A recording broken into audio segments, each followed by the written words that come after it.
So it's a fact that Facebook ads can be very profitable for your business, but it's also a way to lose a lot of money if you don't do it right. What I mean is this.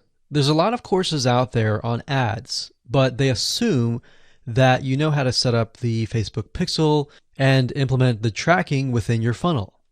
Now, the reality is that there are standard events that track certain steps throughout your funnel. And by implementing those first and foremost before you even set up your ads, you will get a better idea of what is actually working in your funnel. So in other words, what most people do is they simply place the same pixel on all of the pages throughout the funnel. If you do that, it's not going to do you any good because you're not going to know what is actually happening throughout your funnel.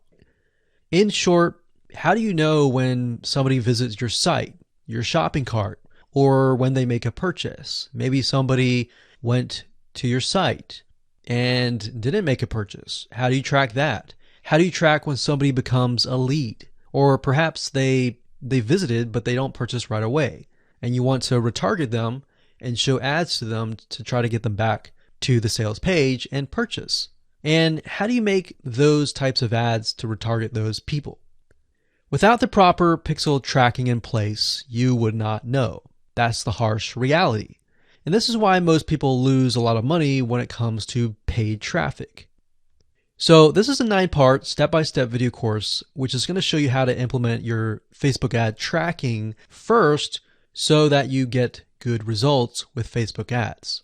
So in this video course, you're going to be able to watch over my shoulder, step by step, click by click, and learn what you need to do to install your Facebook ad tracking properly. So here's a quick video's overview of what's inside this video course. Video number 1 is the introduction to Facebook tracking. We'll talk briefly about this, why it's important, and what you need to have to get started. Video number 2, we'll talk about Business Manager and why you need that and how to go about setting that up. Video number 3, we'll talk about how to go about creating your Facebook pixel and why you should have different pixels if you have different products. And we'll go into that in terms of how many pixels you'll need and more. Video number 4, we'll talk about standard events overview. So giving you a brief idea of what standard events are, why you need them, and how you can place them. And of course, video number 5 through video number 8 will give you some practical real-life application. So in video number 5, we'll look at a specific funnel, which is the email opt-in funnel, and also known as the lead magnet funnel.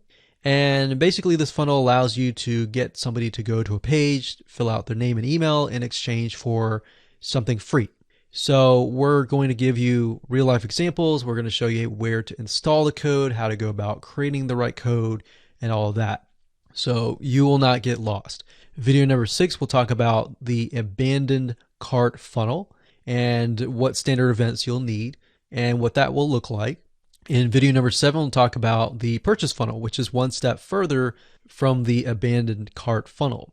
And we'll do a deep dive into after they make the purchase. Maybe you want to offer them a one-time offer or an upsell.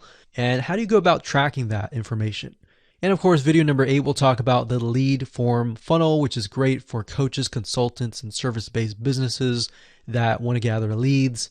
And of course, last but not least, once you've installed your pixel, you want to make sure that you test it and make sure that it works. So that's what we talk about in video number 9. So go ahead and grab this video course today and begin setting up your Facebook ad pixel tracking the right way.